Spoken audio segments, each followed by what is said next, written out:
Irish, and I spent a lot of my childhood in Ireland. It was post-war, we used to travel and rationing. We've gone into a period of time where students don't get enough guidance, actually. You know, you don't necessarily know what's best for you when you're a student, or perhaps at any time of life, really. And I think perhaps we've become so much supporting the kind of development of the individual that one's kind of lost a bit of balance, really. What's, I think, has affected my practice most of all is that intense period of the rigour, that sort of observation, day after day after day after day.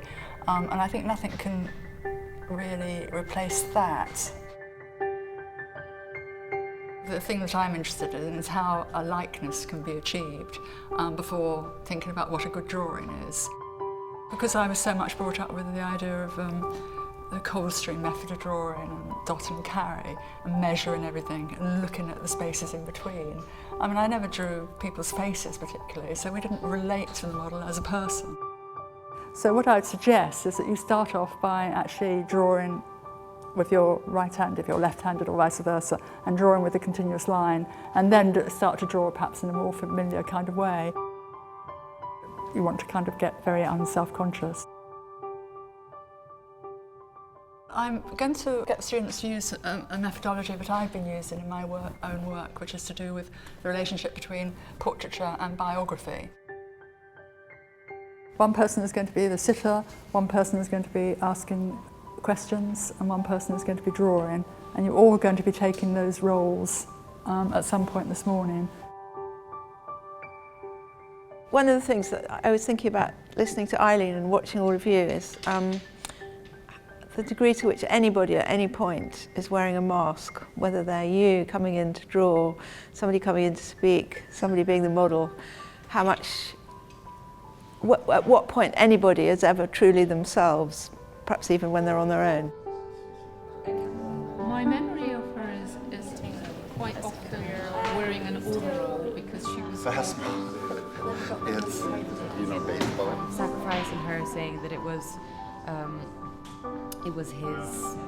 a good thing for him because he could have lots of time to himself. That's what he was, a little chapel on the corner of it. It was actually the first orphanage in Florence.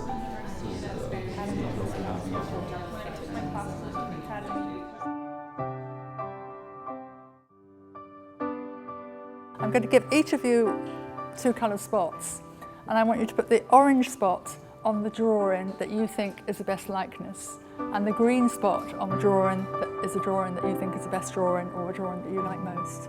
And so you've got to have a good hard look at everybody and think about which is the best likeness. Because of the speed at which they were drawing, and because the model wasn't sitting still, I think they couldn't rely on the normal way they drew, and I think they all entered into it really well. In a sense, it felt very short, and we didn't have enough time to talk about it all. But I very much hope that it might have an impact on how they draw bits and how they think about things.